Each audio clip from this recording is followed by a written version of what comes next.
Good morning. I am here with Chris. I mean morning, whenever you're watching it. That's the nice thing about podcasts. It's morning here. It's morning here. And now. It's sitting here 10 a.m. Tuesday with Chris Clausen. Howdy, everybody. Yeah, getting ready to chat a little bit. What we're trying to do a little bit more with the podcast is to talk about things that are coming up and really try and help people to understand some of the inner workings of things that are going on around the church, what's going on, why we're doing what we're doing, kind of how we came to some of those conclusions and stuff like that. Because we were just talking about this, but I feel like when you are, when you're just that congregation member, if you're looking through the website, if you're looking and you're at church and you hear announcements, they're just so quick, and you hear just a little bit of like what's going on. And I think sometimes it's like I was talking to somebody about the big rake this year, and they were like, guys, you scheduled the big rake for 5 days before Thanksgiving. What's up? That seems like a bad week to do it. But when you're able to talk about it and you're able to be like, hey, you know what? We had this thing all planned for 16th, 17th. We were ready to go. But of course, Mary and Pastor Christensen are getting married around that time. And we felt like that was a really important thing for our congregation to be at and to be able to enjoy and celebrate. And so we didn't want to be pulling people and making people busy with separate things. Yeah, you can't go, you're raking. Yeah, exactly. I've got a rake in my congregation. I don't know if that works. Right. And so we thought that it would be better to I think, push it back a week. And that was a decision that Tim kind of made, a wise decision. But I think it's things like that where you just don't kind of know, some of the full picture. And so, go ahead. Well, I was going to say, that's the challenge of highlights and headlines. Oh, I know. Is they go by awful quick. I kind of regret the downturn of the newspaper society. Mm-hmm. Just because it's at my speed. Mm-hmm. Meaning the headline might just sit there on the paper and it's on the table or the desk or whatever. And I can look at it and reflect on it, read a little bit, go back, and it never really goes away. So it's not like a website that, boom, it changes. Yeah. Or whatever. It's concrete, And I think that's the challenge in a worship service when we're trying to highlight some things that are pretty important for everyone. Yeah. But we've got to figure out a place and a way to highlight that. Right. Without like pulling the rug out from the worship angle. Right. So it just this will help, I think, at least flesh out some stuff. I hope so, yeah. For some folks. Mm-hmm. It's a little deeper look into things. I think we have to make sure that people aren't worried that they missed something. Mm-hmm. I'm that guy totally. Like I know what announcements we're going to say, and I'm still like, oh, wait, what did we say? So, I know. So that's probably bad, but. Well, and so like there's also a lot of people who are doing things on Sunday mornings. I think that's always a little tough because we want people to be able to worship. Yeah. But I know there's a lot of times where when do I walk out of the service along with maybe 10 to 15 other people? It's like when communion's coming up, But that's usually like at the start of the offering. So you're going to get up and you're going to leave. But that's also when we do announcements. Mm-hmm. And so there's a chunk of people who are missing some of those things. Yeah. And so to just I think have that opportunity to recap, and one thing that has hit me recently, and we're not going to be too worried about these podcasts, so as people might be like, hey, Zach, Chris, get to the point, we're going to. We will eventually. But I think that's one of the advantages is that, we get to kind of know each other, and we get to kind of, learn a little bit more about why we're going in the directions that we're going. Yeah. But one of the things that has hit me a ton, too, is you hit on it, is similar is that we kind of live in this kind of highlight area right now. Right. So we might not watch the full basketball, the full baseball game. We might not watch a full, even in politics and sports and whatever. And we just go and watch the highlights. But because our time is so crunched, it's tough to get like the story behind what's going on. It's tough to get the full picture, and that's I think what we really want to be able to do is kind of try to give you guys a little bit more of the full picture as to what we're doing, why we're doing it, why we're really excited. I was talking in the staff meeting yesterday, right? We were talking about engaging people and helping people get engaged. Not in relationships, right. but helping people feel like they're a part of something. Yeah, connect. I was sharing that one thing that I've done in the past is that I don't want to ask people to do something because I know that they're busy. And so I was thinking about the neighborhood aspect. I shared this a little bit. I am so excited to do neighborhood ministry. I think about it all the time. I think about my neighbors. I think about things that we could be doing in Kirkwood, Webster, Crestwood, Afton, Baldwin, Fenton, Manchester, right? Arnold, Oakville, like all these different things. And I think about the people who are there and how they could be doing things. And then I think that I'm not always willing to share that excitement with other people because I don't want to make them do that task, right? But inviting them to be a part of it is so exciting, Right. And to be able to share, hey, this is why I'm excited, though. I mean, I called the Webster Groves Police Station, and we're gonna move on in a second. No, you're good. But I want you to finish that, and then I want to point something out. But go ahead. I called the Webster Groves Police Station, right? And they're I talked to their captain, right? Yep. Seems like an awesome guy. I had folks. a ton of respect for this guy just from a short conversation with him. And he shared that they did, kind of a coffee with the cop type thing, and had 15 to 20 people show up. And I'm not giving any blame to them or anything like that, right? They did the night out thing for neighborhoods, and they had one that he thinks this is, but he was like, I think we had like one neighborhood do a block party for the night out thing, right? If we as a church, just our people in Webster are more active, if they all go to the coffee with the cop, those numbers will triple, quadruple. Right. If one or two of them do a block party together with other people, with other members, they'll immediately impact their local police station and give them encouragement to continue making their community better and to believe that there's a point to it. We can quickly influence our community. Totally. And to invite people from this congregation to be a part of that with us is so cool. But you are looking more at spiritual conversations. We as a team are. And that's why I wanted to have you on today to talk more about spiritual conversations. Yeah. Where we're going, how we're there, that kind of stuff. So what's interesting about, and I want to go back to what you were saying Go ahead, man. a little bit later. Okay. We're going to bend this around to working together because it actually makes sense. Oh, yeah. But you'll have to remind me. I got you, buddy. So the point was, I don't want to say the point. I'm going to start with, we've been tracking spiritual conversations as a topic, which is to say, I don't think it's really a topic, but I'll explain that in a minute. Yeah. But as something to discuss and something to consider, we've been tracking with that for, I'd say, many months. And, many months. And I would say, it's been a really long time. And what's been interesting about it is, like, this book is a resource. Lutheran Hour Ministries has put out this and some other resources. But it was concurrent with our thinking. We didn't know about this when we first were thinking about spiritual conversations. And so it seems to be a thing that God is sort of like urging, right? Like, people have fallen out of the habit of just talking about Jesus. Right.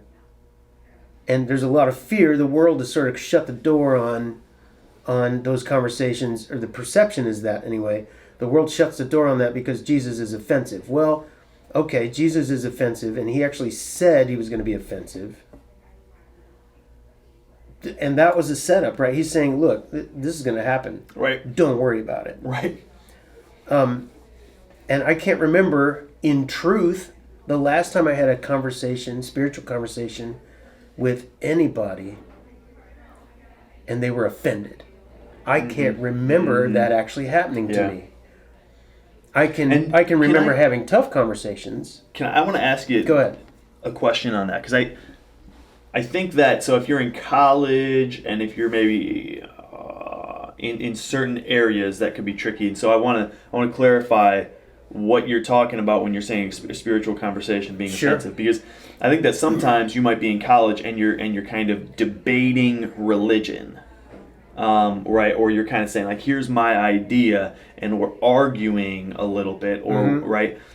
Is that a spiritual conversation? For sure. Is it more than that? Is it only that? So look, I think where people run, so a spiritual conversation by definition is talking about those important things in life that are supernatural in tone, spiritual in tone. Yeah. It doesn't mean that you've suddenly made a Jesus friend. Okay. You could be talking, someone could be talking about Buddha, and you engage that conversation. It doesn't, I mean, there's a million ways to have a spiritual conversation. Yeah.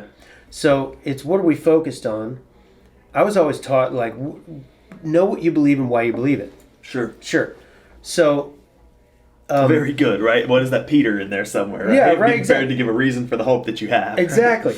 And I want to be prepared for that. Yeah. Right? Because it isn't long before other religions sort of flame out. Mm-hmm.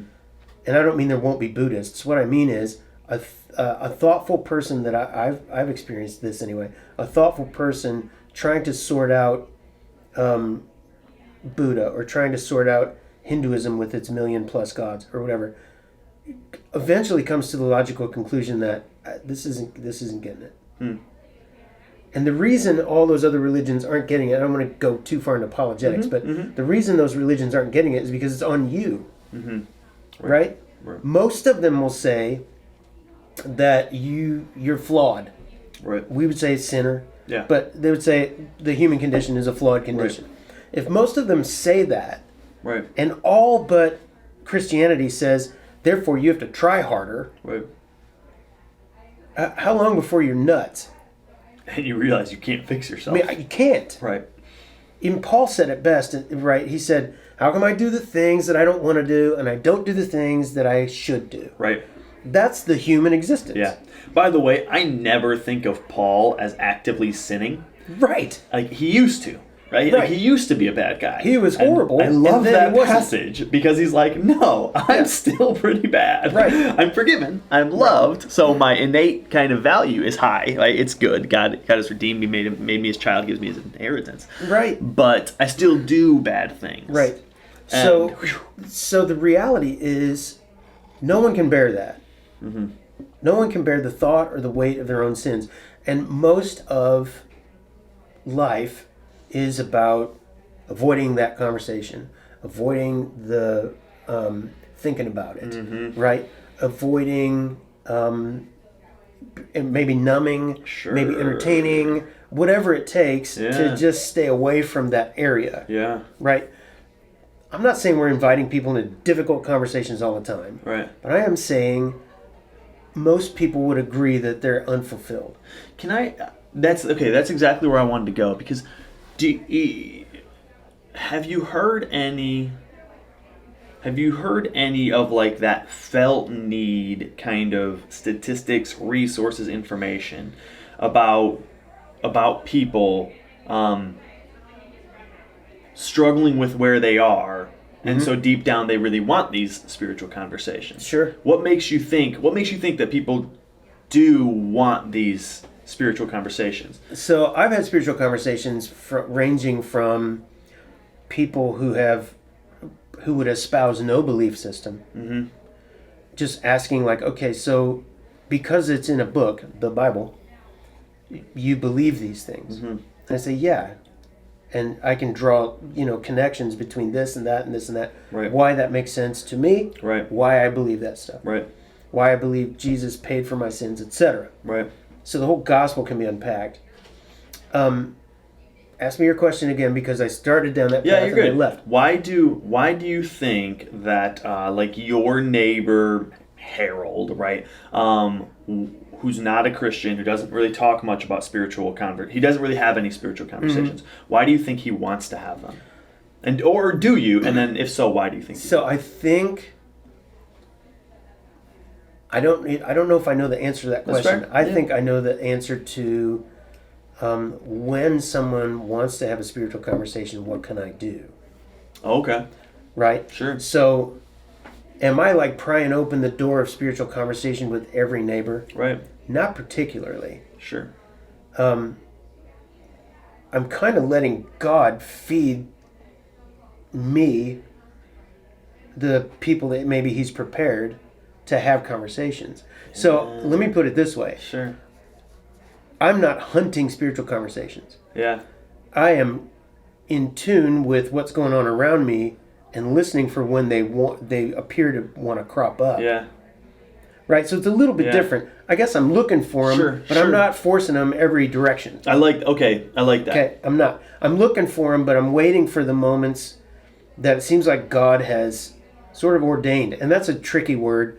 You know, God's in charge in a lot of ways that I don't see. Mm-hmm. But man, I'll be darned if I'll leave a conversation because I'm too busy, Yeah. and someone starts saying, "Hey, didn't I see you on whatever singing and it's some song about Yeah. what was that about?" Yeah. Man, that's easy peasy, Right. right? Like, oh well, yeah, that was a worship song Right. I like. Right. Or, oh yeah, well, where do you go to church? I mean, it's like those things come at you. Yeah. Believe me, it sounds preposterous, but those things come at you so regularly. Yeah. Because God wants that people would be exposed to Him and saved, Right. right? So God wants that. Yeah. So He's not leaving Yeah. people to their own devices always, Right. and He's orchestrating things in your life already where Right. you're at to just engage people. Yeah.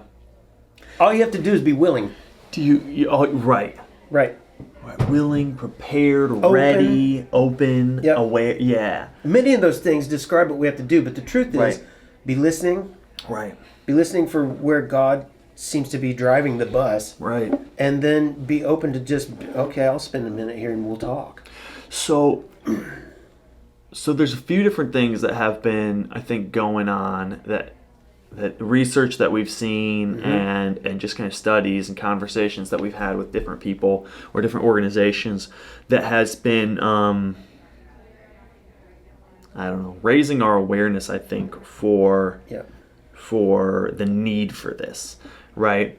And that it's not something that we want to like push or do, but it seems to be something that our communities, our friends, our family need, and maybe not exactly how we did it before, right? So it's not that they just need me to come out and tell them about Jesus necessarily, although maybe they do.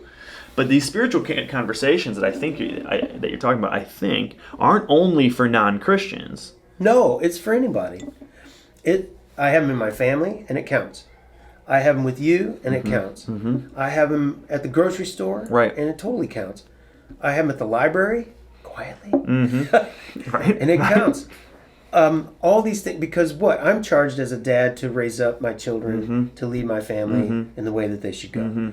That's totally a spiritual conversation. And if you think, oh, well, okay, so that's good.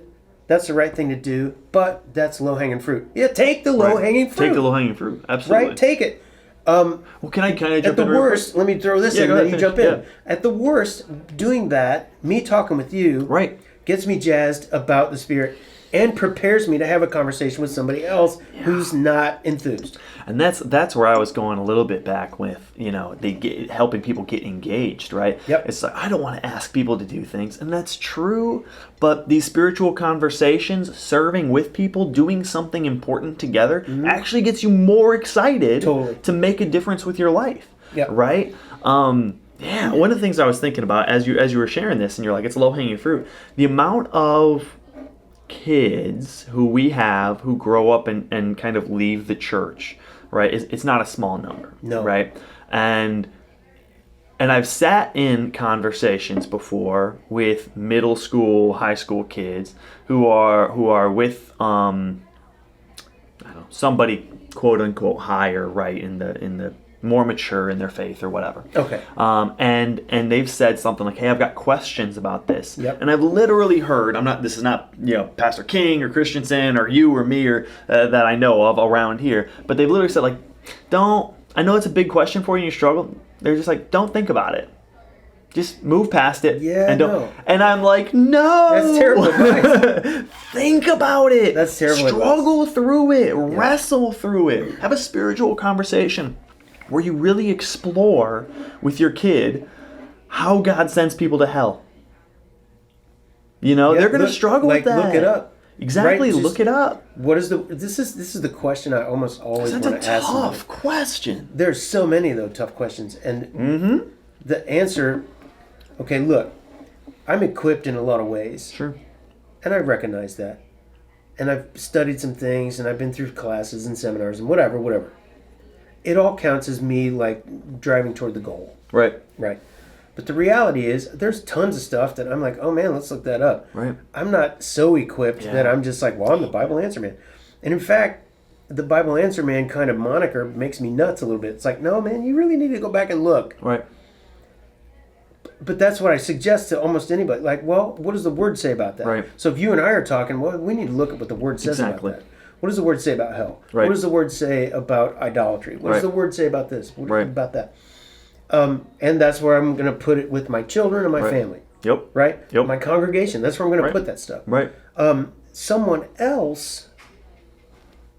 Let me back up.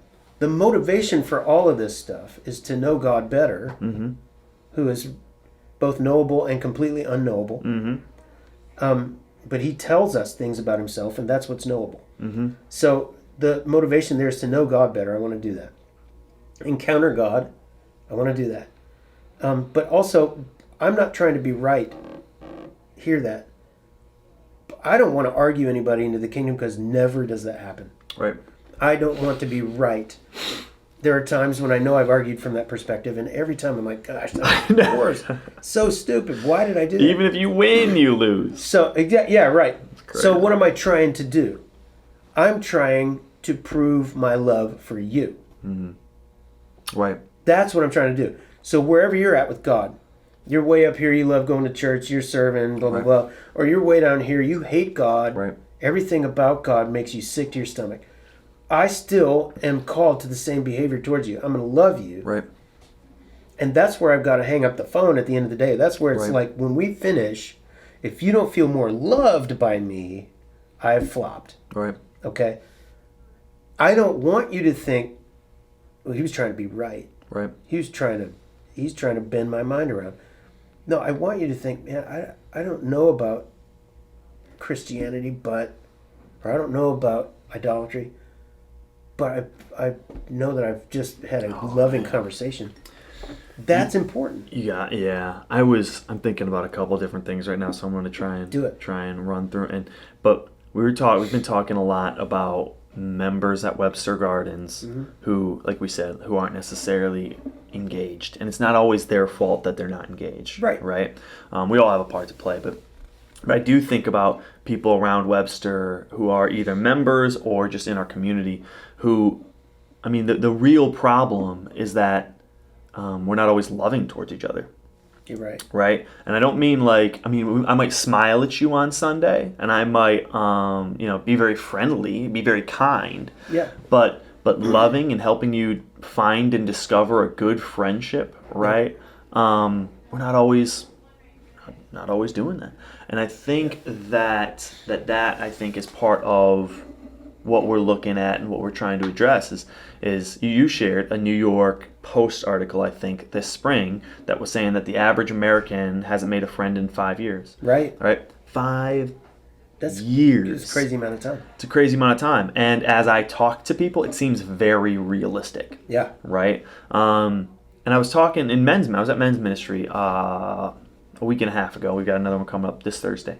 And a guy named Hal Schott, who I have a ton of respect for, was mentioning that he started grabbing coffee with somebody, and they're having great conversations every morning. It's very honest, and it's clearly a friendship, right?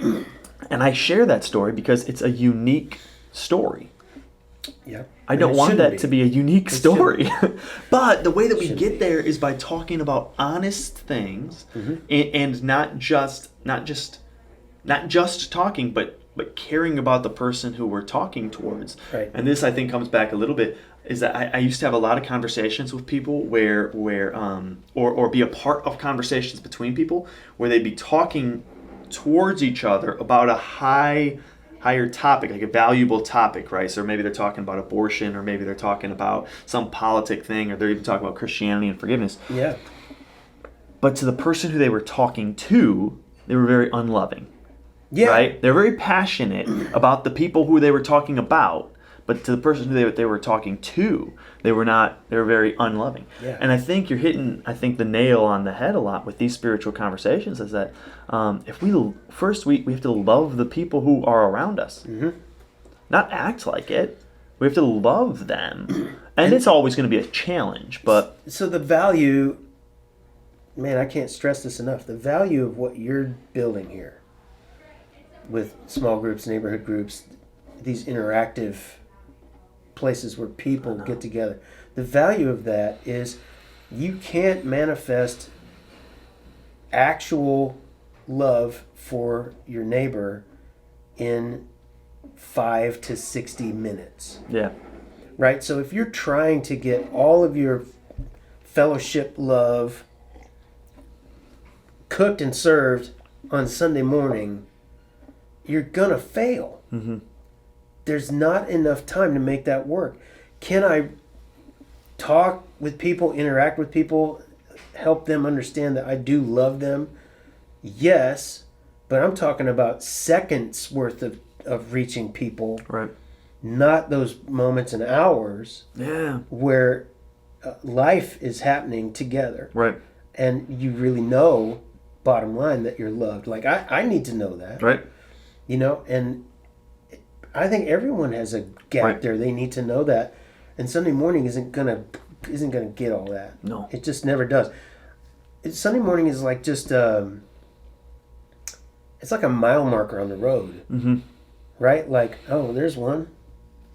There's a lot of distance between them, you know, and it's like, well, you've got to cover that distance with something that creates enthusiasm, encourages you, builds you up, keeps you focused and jazzed on what the mission is, what the task is. And yeah, I mean, in the sort of crassest of ways, we are living a Christian agenda because we have a Christian worldview. Yeah, sure. But my Christian agenda isn't, again, I'm going to stress this, it isn't to get every neighbor I know saved. That's not my job. Jesus said, love your neighbor as yourself. That's my job. Mm-hmm. Loving them includes sharing him. Mm-hmm. Mm-hmm. But if anybody's gagging on it when I'm trying to share him, wait a minute. You don't know where they're at. Yeah. You don't know what their experience has been. Right. Man, I've known so many people in my life who've been damaged by the church or churchy people. Right. And you can't just wander into their parlor and start choking them with a Bible. Right. That's not love. So you got to listen. Yeah. You got to build the relationship. Okay, this is what I was going to ask you. Yeah. Build the relationship in whatever way you're able. Mm-hmm. Build a relationship so that they then will have an honest conversation with you. You don't want to be forceful with the Holy Spirit who's gentle. We haven't... That's good. We haven't figured all this out yet. Right. Kind of processing out loud. Yeah, too. this is probably going to happen sometime in like February. I think, yeah. So that it looks like, this is a little inside baseball, it looks like the February series 2020, all 4 weeks of February leading up to Lent. Okay. Because Ash Wednesday is the last Wednesday of February. So all 4 Sundays happen before that. Okay. All the February topic will be angles of spiritual conversations. Okay. The approach won't be to mow this grass. It won't be to get this book and just talk about that stuff. Get this book. We'll probably hand some out, to be honest. I'm not sure where that's landed yet. Yeah. But this book is a resource that will complement what we're going to talk about. Okay. What we're going to talk about is things like you're already equipped. God's already providing space for you. This isn't an add-on to your life. Mm-hmm. This is, God's already called you to this. There's biblical mandate to behave this way and to love people and to talk about things of the Spirit. There's a biblical mandate for that. You got to get your mind on it because people talk about the things that they think about. Think about when you're standing in line at the grocery store. If you start talking to a stranger about the Cardinals, chances are you're talking. So if, I just said if you're, and maybe we got it, maybe we didn't, but if you're in the line at the grocery store or Walgreens or something, and you start talking to somebody here about the Cardinals, you're going to have a conversation. I mean, it's rare if somebody says, "Yeah, I don't follow baseball in this town." That's rare. Mm-hmm. So how does that relate here? You can build on what people are already thinking into a conversation right now. Are you thinking about things of the Spirit to where it just comes off as natural versus forced, and it comes off as loving? Yeah. Right? So we've got, and this the Word talks about this too, like renewing your mind, Right. having the mind of Christ. You need those things to be able to even have a kind and gentle and loving conversation about Him. But it needs to be on your mind, because then you will talk about it. Yeah. Right? I need Jesus on my mind way more than I need the Cardinals on my mind. Yeah. Way more than I need music on my mind, and that's got to be like, what did he just say? For me, Right. it's true. Right. I think about music all the time. I got to untrap my brain sometimes. Yeah. And go, oh man, I wandered off into a song again. Yeah. That happens to me always. Always. I know. I've grabbed lunch with you. Right, man. You just listen to the music in whatever restaurant we're in. I don't even notice it's on. Right, man. I can't. It's like there is no background music in my life. So the point is, I need to engage Jesus with my mind, so that it's in my thoughts, so that it permeates my conversation, so that it comes out as love and natural. Right. It's not hard. Yeah. It's not hard. It's changing what you think about. Yeah. So that's some of the stuff. I'm sorry. No. That's perfect. I built on all that to say that looks like where we're headed in February, and you don't want to miss it. Don't be like, oh man, I don't want to do that. You don't want to miss it. You really do want to think more about Jesus. You do.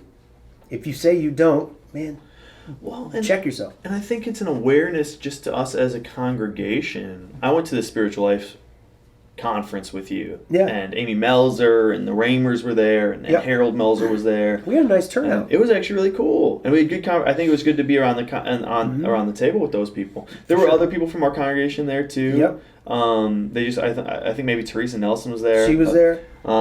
Yeah, I mean, we're name dropping folks, but there on one hand there was a fairly nice representation from Webster Gardens there, which I was grateful for. On the other hand, there was less people than I would have expected for like an all Lutheran kind of conference thing. Sure. Now there are multiple options, and so I'm not throwing stones at anybody. Yeah, exactly. It wasn't. There are going to be other times when people can go see this thing, but it was kind of urgent for us to go see it. Yeah, because there's another one in November on Pastor C's wedding day and Mary's wedding day, but we didn't want to go. And then there's one in January, I think. Right, January is too late for us, probably. I know like Audra Adler and a few other people from like the church are planning on going, at different ones. Here's the thing here's the thing that was really neat to me about it though, was that you and I are pretty concept type guys, right? We're pretty like, we talk about the up here kind of thing, and then people are like, hey, so what do I do? And we're like, Yeah, and what tends to happen is I'll just fall on it. Well, you just do it. Right. Come on. And sometimes I can be like that too. I'm like, well, think about it. Like in my response often is like, well, you figure out what you need to do in order to get here, right? I'll tell you where you need to go. Yeah. And why it'll be so great to get there. That's us not leading well. But anyway. Exactly. And I want to own that too. That's an area that I think we're both working on to try and be more clear and more plan driven. But one thing that was really neat about the conference, I thought, is that it gave tools, which I imagine we'll probably use a little bit too, to kind of say, hey, here's kind of 6 different areas that they might be, or 3 different areas that they might be, right? Yep. It might be kind of unresponsive. I forget what they are right now. But you might not know exactly where they are. You're talking about people you might be talking with. Yeah. People you might be talking with. They're unreceptive, or they're kind of in the middle, or they're receptive completely. Right. And tons and tons of people are in that middle, like, I don't know what to think. It's what we were talking about maybe a little while ago, is lots of people just don't put thoughts to it. Yeah. Right? And so they kind of land in that middle area of like, if we could talk about it, I guess. Right. Right? There's not a ton of people who are super unresponsive, like, no God. Right. Don't talk to me about it. There's not that much of that, and we perceive it to be huge. Right. And we don't want to get poked. Right. So we don't say anything. But most people are like, okay. Yeah. And so most people, I think, are good with it, and to have a tool to kind of identify and say, hey, if they're here, this is what I do. And one of the things that I loved about it that I think is a good, like, general thing, which I don't think we do well often is to just ask questions. That's it. Right? If somebody says, "Hey, I want to be a really good dad," and I'm doing this, to be able to be like, "Why? Why do you want to be a really good dad? What's a really good dad look like? What's a really good dad look like? What does that mean to you? Yeah. And because that immediately is going to start them talking about values.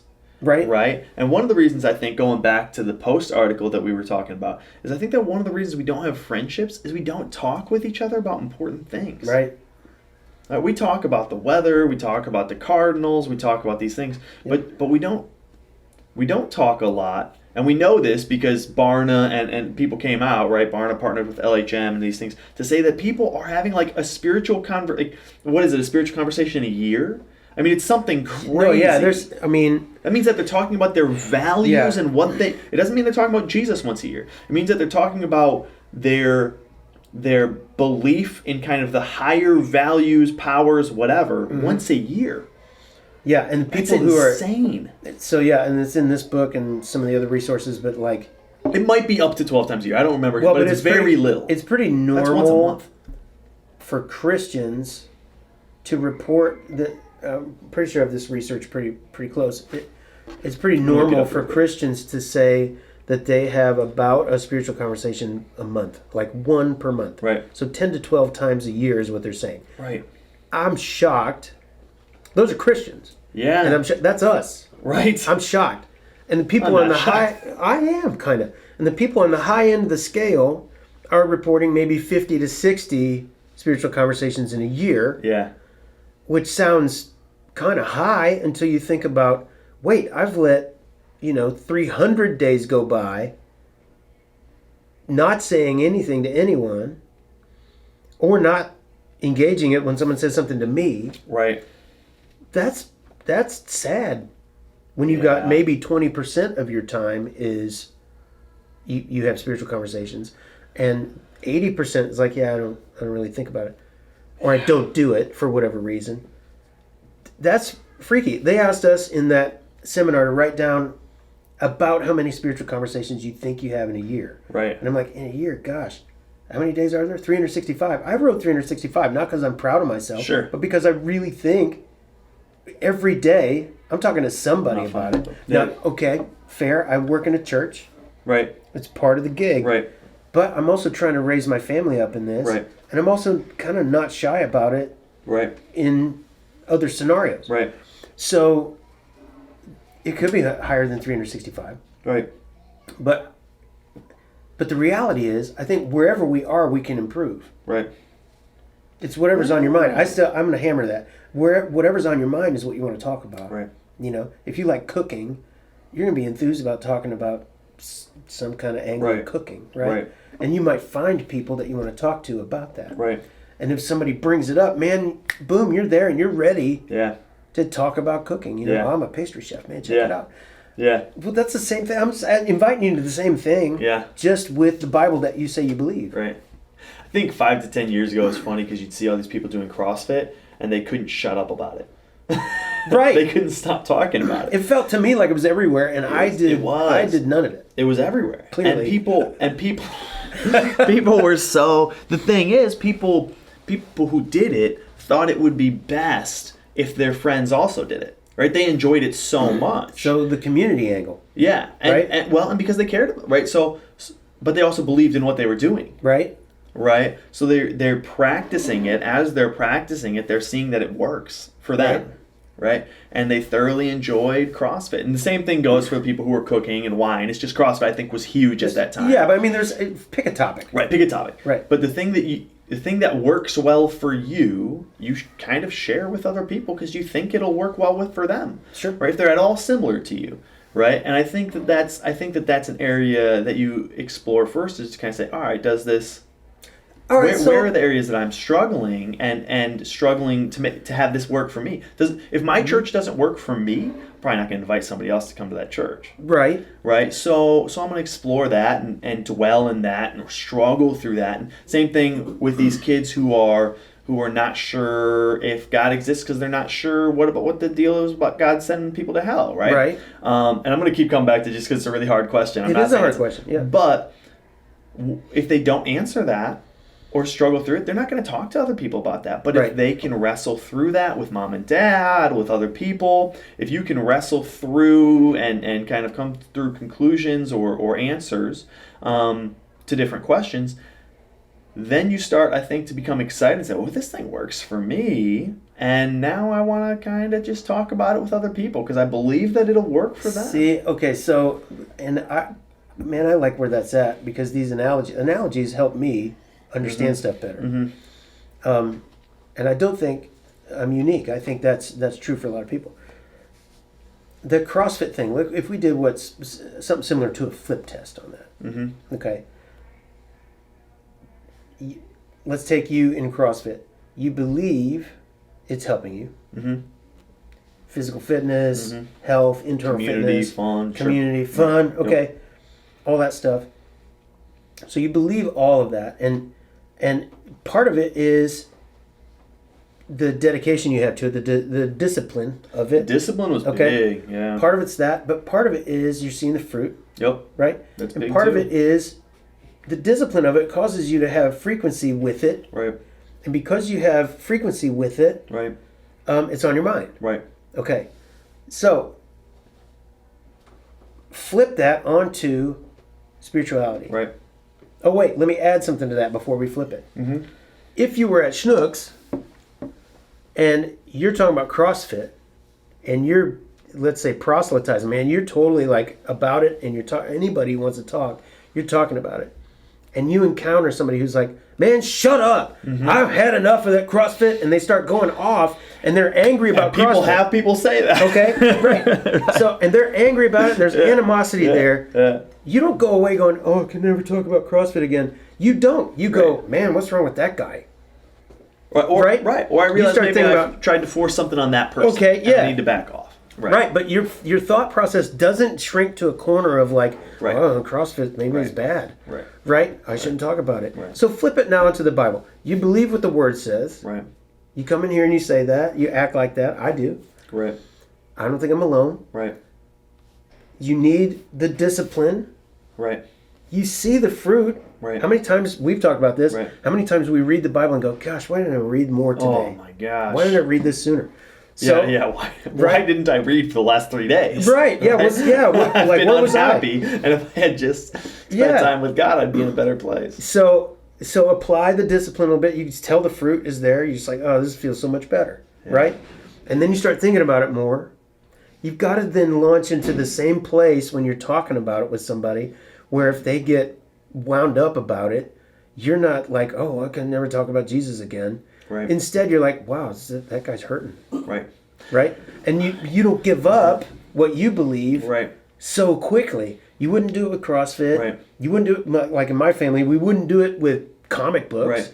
Right? We're talking about superheroes and whatever, and somebody's like, "Shut up! I hate Right. superheroes." We're like, "Okay," Right. like okay, Right.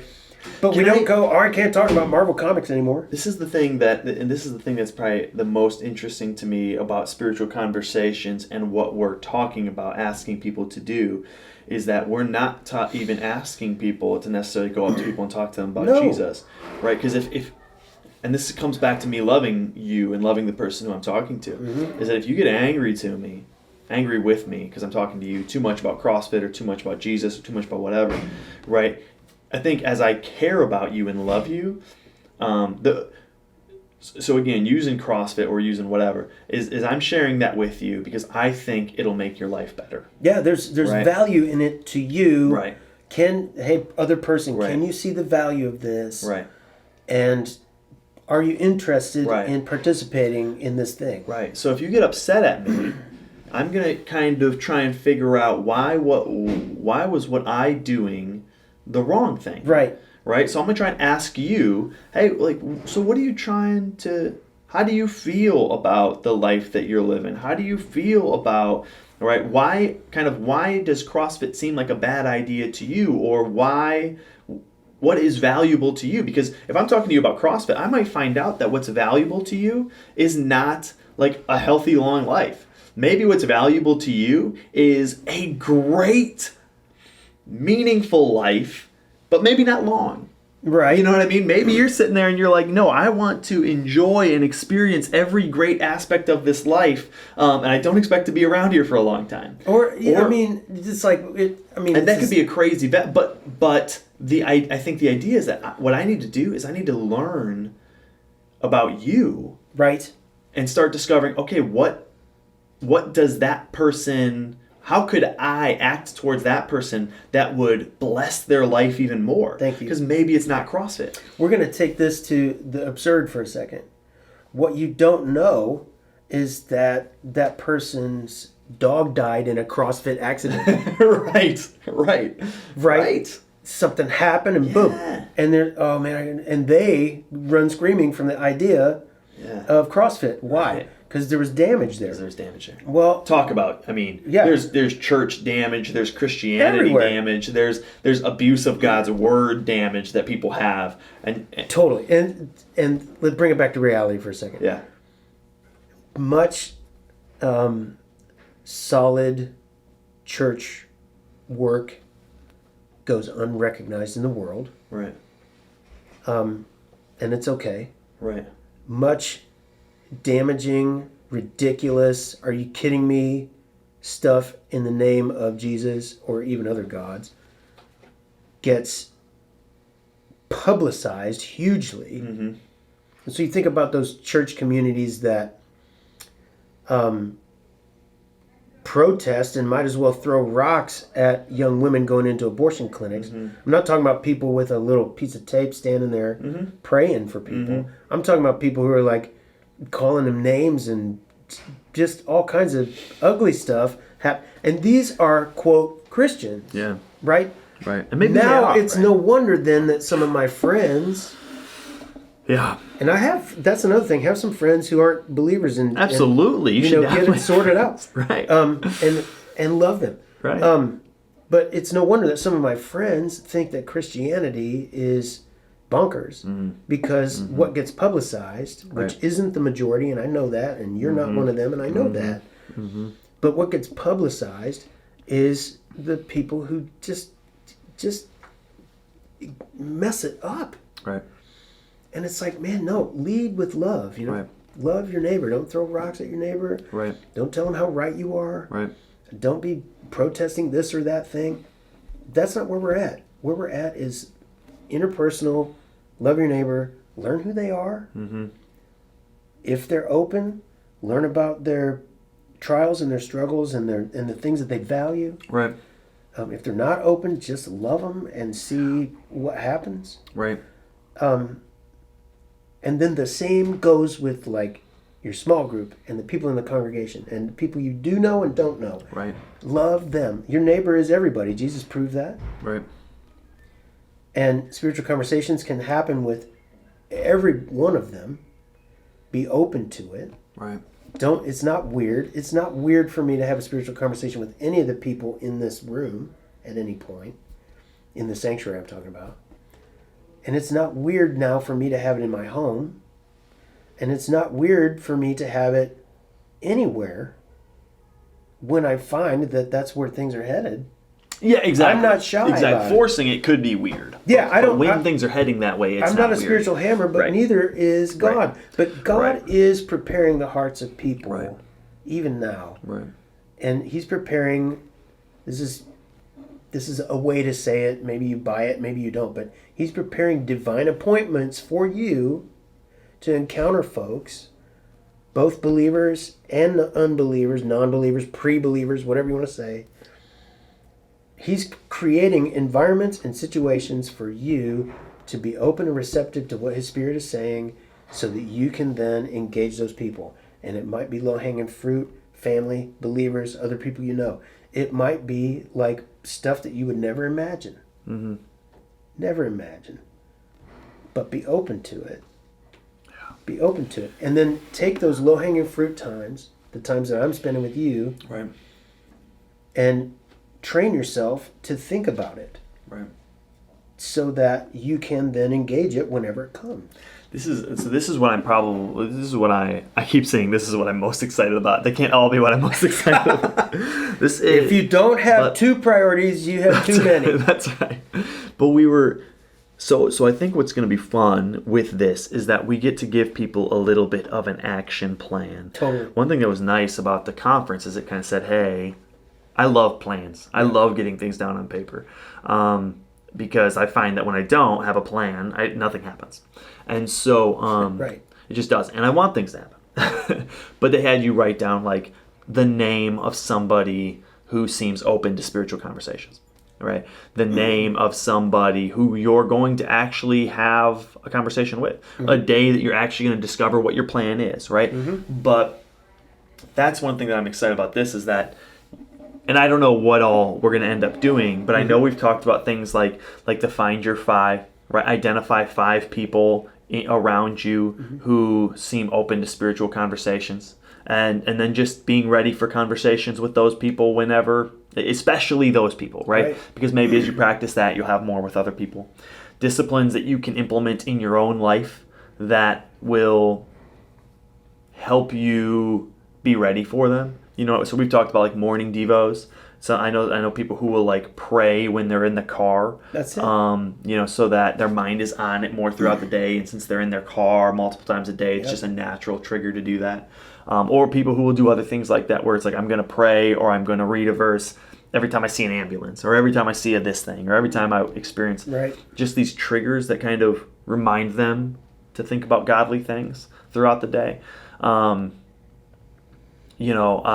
I think the tool, there's a little book that does kind of give you a way to kind of identify where people are and then what you should do based on where people are. So if they're unreceptive, you ask questions. If they're receptive, you still ask questions, but now you add some things back.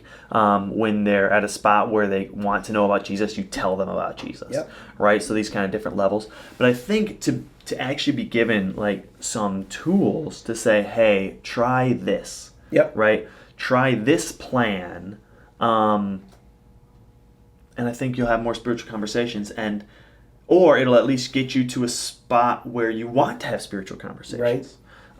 Those things, so many of those. Exciting. Those little pieces of resources, those little pieces of equipment, during that seminar, took 5 to 10 minutes, and I don't think it was even that long, but 5 to 10 is definitely... Yeah, it wasn't long. To have thoughts about who you might talk to, thoughts about where you think, receptivity-wise, where they might be, thoughts about when this could happen. All that stuff was just like, oh, well, I could see myself doing this. Right. Was the point, right? And I can remember 3-4 years ago, we walked out of here praying Luke 10:2 for a whole long time.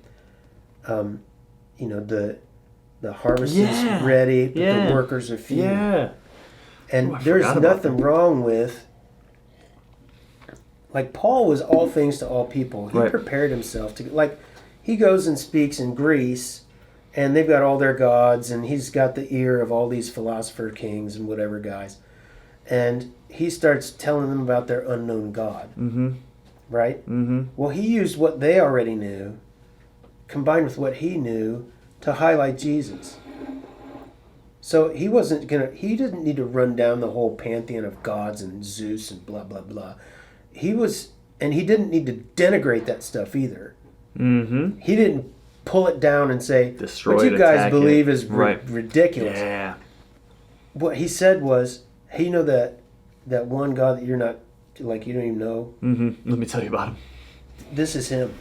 I think that is a phenomenal opportunity to use spiritual conversations. As people have values, how do you help them explore those values and where those values lead? Totally. I see Karen's legs are probably getting tired standing. I just looked at the clock. We're around like 55 minutes. Yep.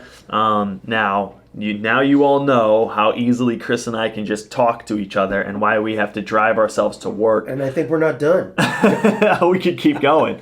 But we do probably need to wrap up for today. Yeah.